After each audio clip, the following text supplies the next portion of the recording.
I'm Shivani Gupta, and welcome to the Shivani podcast. I believe that one of the best presents that you can give yourself is time to be able to sit down and ask yourself some questions. I believe that the quality of the questions that you ask yourself will determine the quality of your life. Hi, everybody, and welcome to the Shivani podcast. I'm so excited about having Brigit Esselmont here with us today. She is an intuitive business strategist, entrepreneur, mentor, and published author. I had an opportunity to meet with her almost 3 years ago through EO, or Entrepreneurs Organisation, that we're both members of. Let me tell you a little bit about Brigit. She's the founder of Biddy Tarot, and I guess she took that love that she had for tarot into this abundant 7-figure business. She employs 30 people and serves over, get this, 14 million tarot lovers every year. And prior to that, she also had a career that was long spanning over 15 years as a management and HR consultant working with Australia's top companies. She's been featured in a bunch of stuff, including the Huffington Post, the Body and Soul, the Mind, Body, Green, Refinery 29, the Oprah magazine, and the list goes on. Also, she's appeared on live audiences across the US and Australia. She's got a master's degree in HR and is a master practitioner in NLP, or neuro-linguistic programming and hypnosis. And when she's not coaching or teaching or flipping tarot cards, she loves spending time with her 2 daughters and husband on the Sunshine Coast. Welcome, Brigit. Hello, thank you for having me. Oh, it's so lovely to have you. And Brigit, you know, everybody gets to this point that you have to in terms of your journey, and I know everybody talks about it, but I'm always fascinated by the massive highs and the massive lows, you know, because they're those transformational moments that form us into who we are. So tell me and tell our audience a little bit about your journey, what's got you here, and I guess some of those highlights and lowlights that have occurred so far.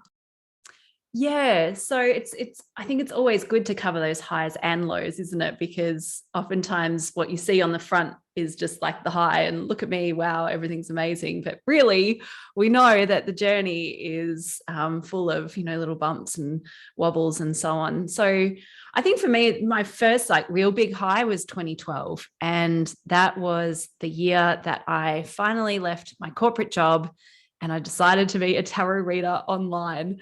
And I can tell you, everyone thought I was insane. Like, why would you leave a, you know, secure corporate job and go and read tarot? Like, that's very odd. But I knew, like, in my heart, and my intuition was telling me so strongly that this was the path for me. And I knew that, you know, I'd really loved my corporate career, but at those last few years, I was just so disengaged and disconnected. And I knew I had to do something more and more meaningful with more purpose. So that, you know, August 2012, saying goodbye to corporate land and hello to tarot woo spiritual land was a huge turning point for me. And really between like 2012 and 2018, that's when I was really growing the business, adding different online courses, books, and so on, building out the team. By 2018, though, I feel like I got to a point where the growth of the business had plateaued. So I think we were about 1.5 million in revenue at that point, and it started to plateau. And I kind of looked around me. I thought, do I have what it takes in my business and my resources and so on to really grow this like next level? And I realized that I didn't quite have the right sort of formula. And I decided at that point that that's when I wanted to grow quite significantly. So in a way, that was a high point, but also, you know, a point of like courage. It takes a lot to go, okay, yeah, I could kind of sit here and be comfortable and, you know, highly profitable and, you know, everything feeling really great. But actually, no, I'm going to take the leap. I'm going to go, let's see if we can take this further into that next level.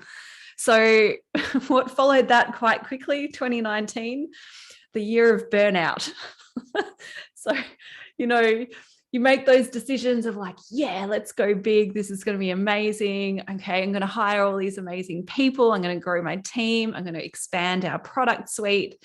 And by 2019, the end of 2019, I was like just barely scraping through. I remember sitting there in November. My husband was overseas somewhere for about 3 weeks, and I was sick with a cold. I was looking after my kids, and I had 2 or 3 key team members resign. And I remember just sobbing on a Zoom chat with one of my team, just going, I don't know what to do. And it was like I was a mess. So thankfully, that's when I had about 6 or 7 weeks of time off over December, January, and I needed that so very much because that was that was intense. And I think, like I'd love to be able to say, oh, and then my life turned around. It was 2020, but it was 2020. And look, I'm very grateful because for us, Biddy Tarot, the pandemic hasn't had a significantly negative impact for us. We're all online. We have a virtual team, and our products and programs are geared towards personal development and growth.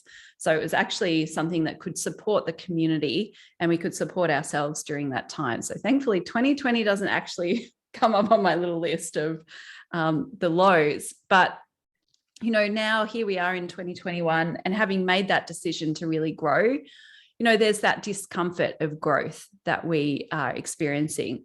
The team's expanded, but also the costs expand. And then, you're kind of like waiting for that extra lift into like burst through your next layer of skin, just like a snake does, getting through into that next layer of skin.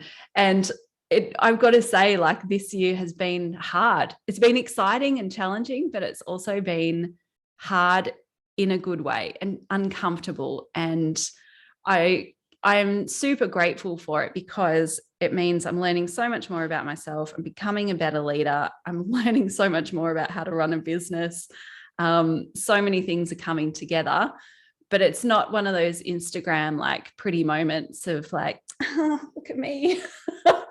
I'm living the high life, It's like, no, this is actually hard work.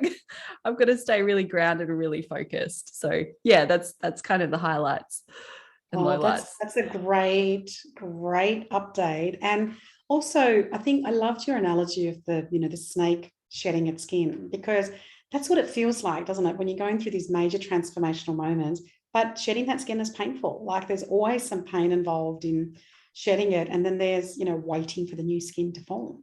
That takes a while too. Yes. And what's really interesting about the snake is it goes blind before it sheds its skin.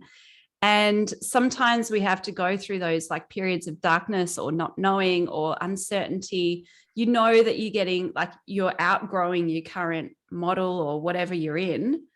But you don't really know what it is you're growing into. And so I also think of like the snake's got to kind of wedge itself to get out of this skin, and like it's not a comfortable journey. And then they're so vulnerable afterwards because they're so like soft, fresh and shiny, and they're still just getting their sight back. So I really do tune into the snake analogy. And I've got to tell you, like right now, I have snake skins all over my office because I connect with it so much about our transformational journey. Oh, that's beautiful. I didn't even know that. I just really resonated with when you were speaking about that, going, yeah, I can so relate to that. Because it does feel like that. It's that discomfort of going through that. And so, Brigit, when you go through all these different challenges, like some people, when they go through challenges, they have like a system or a process or a ritual. And some of those are for little challenges. Sometimes it's for bigger challenges. Sometimes it's just how people approach things. Like, do you have a way that you do stuff? I know in your introduction, I'll speak about that. Do you do tarot? Do you sit? What sort of processes do you have when stuff comes at you, like even growing or going through the pandemic last year? And, it's great that your business wasn't as greatly affected as some of the people I've interviewed. And so tell me a bit about like what happens in your process or your mind, or how you go about navigating challenges that come your way. Well, we'll do real talk because I can tell you one of my systems is stress and overwhelm. I'd love to tell you that like everything was like, oh, I just start meditating and it's all fine. It's not. Like I definitely do stress and overwhelm. And I know when it's coming up because I start to, like I tidy the house. I start like throwing things out. I get very particular. I just want order and control everywhere. And that's a sign and indicator to me that I'm actually feeling out of control in other areas. So I do find that level of self-awareness is actually very good, and knowing what my little red lights, yellow lights are of when I'm feeling off balance. And when I'm more in a constructive mind state, or, I can get myself a little bit more grounded, the things that I do use is definitely meditation and visualization. And it's funny because I can go a week or two of stressing and worrying and all of this stuff. And I think I don't even have time to meditate. I've got too much to worry about, right? And then I finally go, okay, come on, Brigit, just sit down, do it. It's like, find something, 10 minutes, do it for 10 minutes. I get to the other side. I'm like, oh my goodness, I've got all of the insight that I need in 10 minutes. Why didn't I do this earlier? So I've found that just the technique for me that I like to use is I just go into meditation, I relax, I breathe, I ground myself, almost like a giant cord taking from me down into the earth. And I let that monkey mind just chatter away and say whatever it needs to say. And then I go, okay, great, thanks. And it goes. And then I move up into my higher mind. And from that place, I just say, all right, higher mind, just help me just understand what's going on. What answers do I need? And then I'm silent. And then for me, what happens is it looks like a movie playing. So something just starts, maybe I see a symbol, and then that starts to form into something else. And it may not make sense at the time, but by the end of that meditation period, I have a whole different state of mind about the problem. And then that movie, I guess, in my mind starts to help me put the pieces together. So in the practical life, I can then start to find that solution.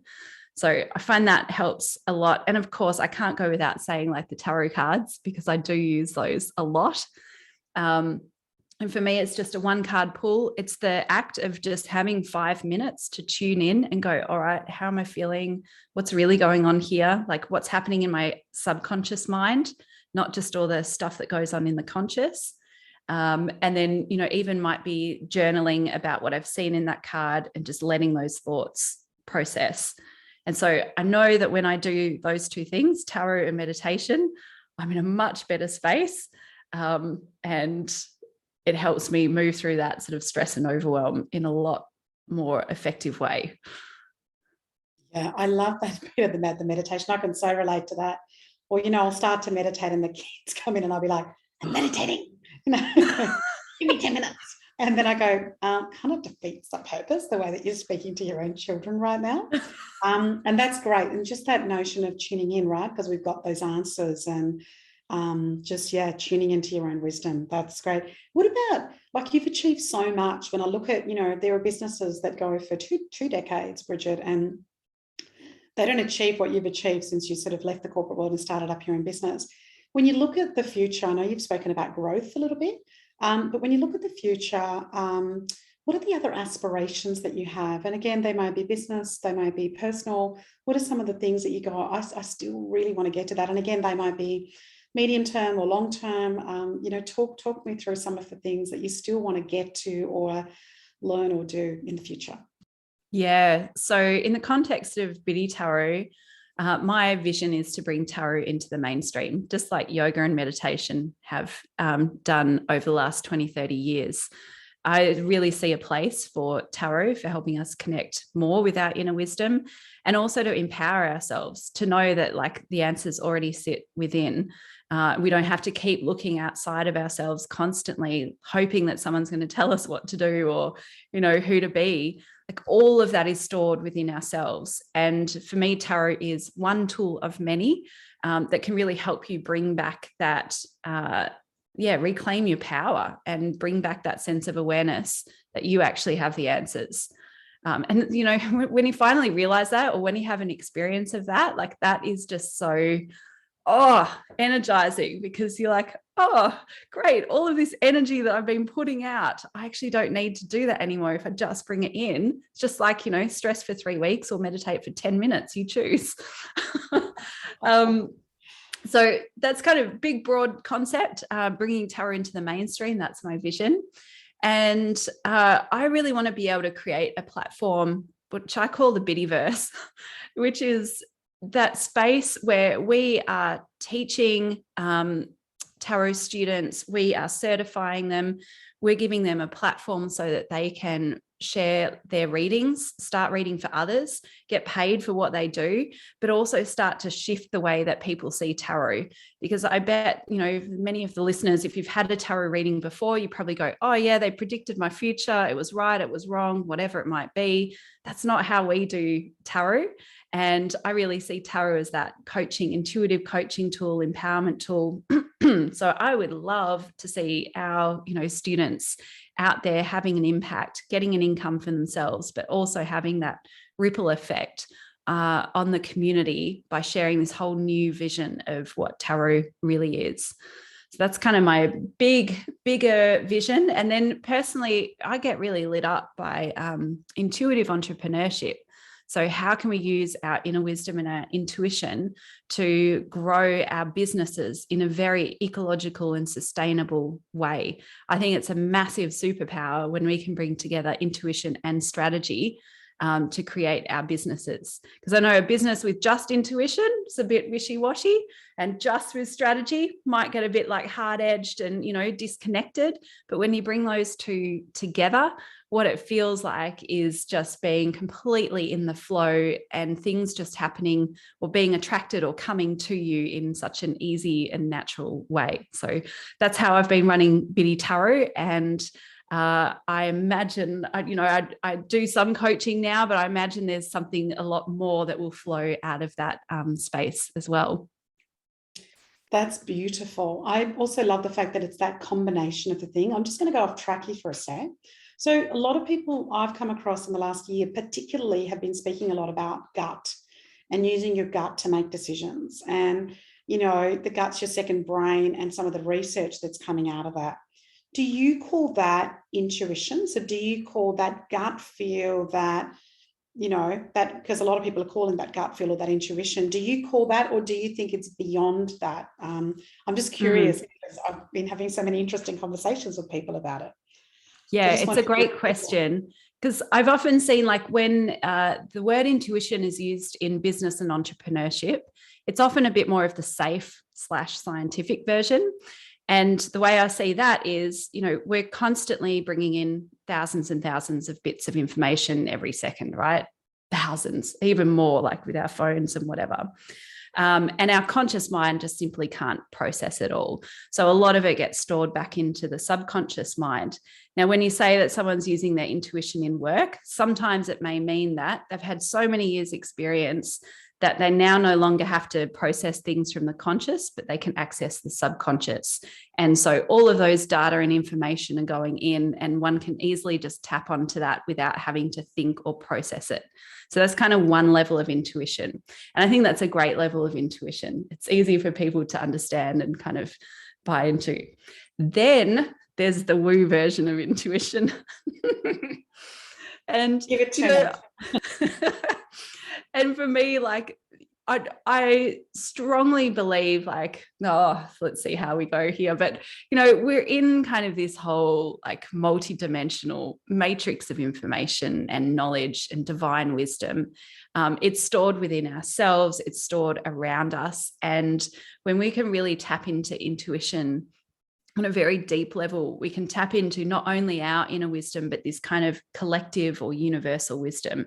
And this universal wisdom, in my belief, extends way beyond like physicality. It extends beyond time. You can be kind of time traveling in a way through this knowledge system.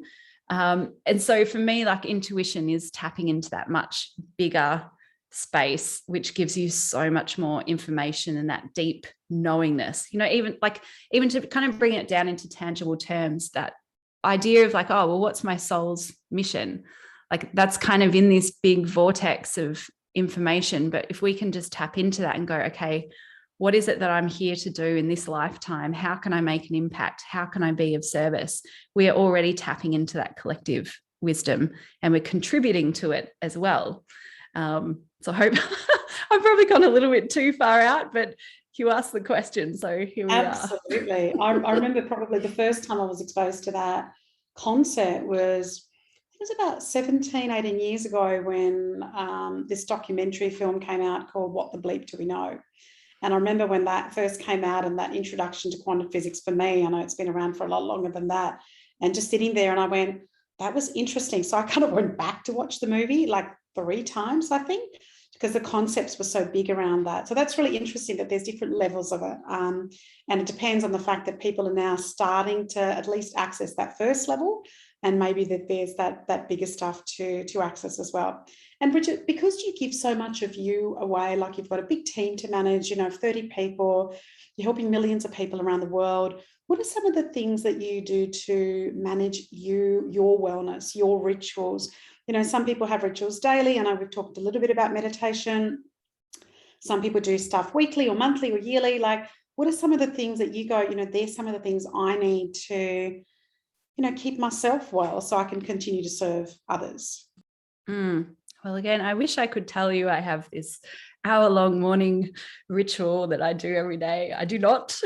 I'm normal. I'm human. But some of the things that do nourish me, I find just being down at the beach and getting into the water is extremely calming and grounding for me. So I know if I've had a big week, just getting down to the beach to walk is great. I also have really gotten into basket weaving in the last couple of years. And I absolutely love it because it's about connecting. Like, you go and find like your materials on the land. We're on 5 acres here. We have access to so much plant material. If it's like banana bark from the banana trees or lamandra, all of the things. And you're sort of like collecting and you're getting into this nice tangible space and then weaving the baskets, this repetitive motion, and knowing that knowing that I can create something out of nothing is huge. And I just love that feeling of being able to manifest a physical thing. So that is great for me because it's slow. It takes a lot of time. It's nothing fancy at the end. But that's exactly what I need to try and bring my energy back into my body and into like the present moment.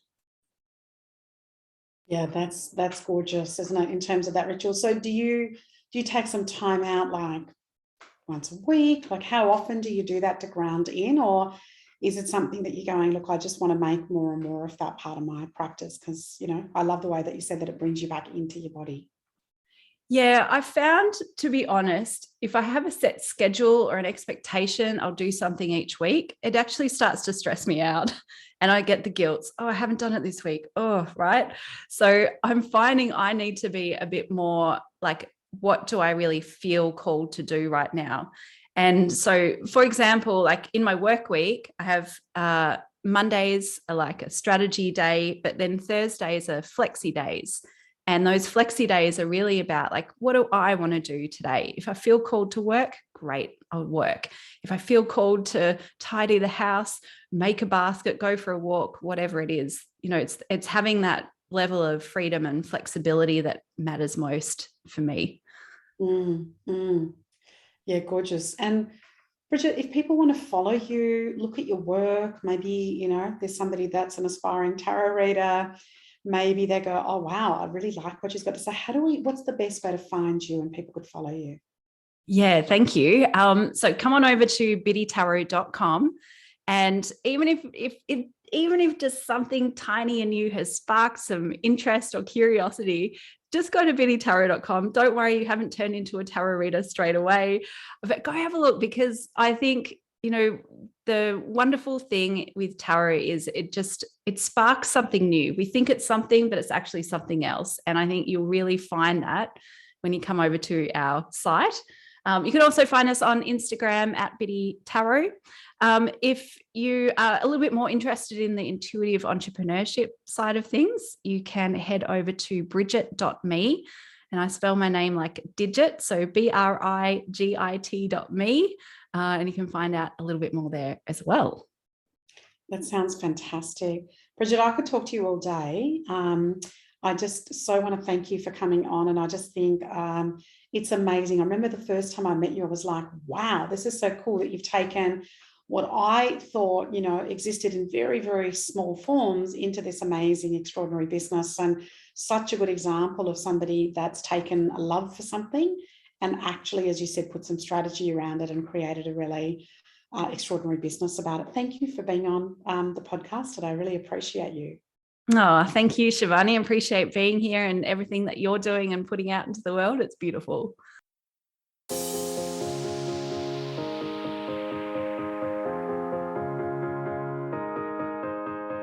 I'm Shivani Gupta, and you've been listening to the Ask Shivani podcast, where I got to ask some questions. Thank you so much for listening. Please follow Ask Shivani on Facebook, Instagram, and LinkedIn. And if you haven't done so, please go to the Apple podcast and subscribe, rate, and review this podcast. It would mean a lot. Thank you.